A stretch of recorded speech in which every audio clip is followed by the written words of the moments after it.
ગધાને કોઈએ મુખોટો આપીને 2 વાર ગર્ધભરાજ કહીને સંબોધ્યો ને ગધેશ્વર ગાંડા થઈને પૂરી સૃષ્ટિના સ્વામી બનવા ચાલી નીકળ્યા.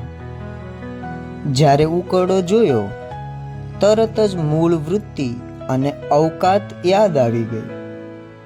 સાહેબ, ગધા ગુણિયલ ના બને. ગર્દભરાજ કહેનારા પણ છોભીલા પડી ગયા.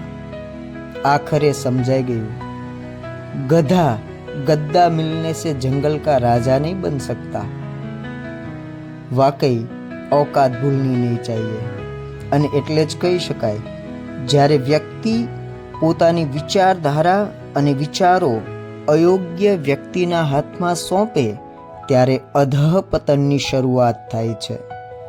પોતાના સ્વજનોના હત્યારા કોઈની નૌકા તારવા નીકળી પડ્યા, એમાં રામ જોનારા ધન્ય છે.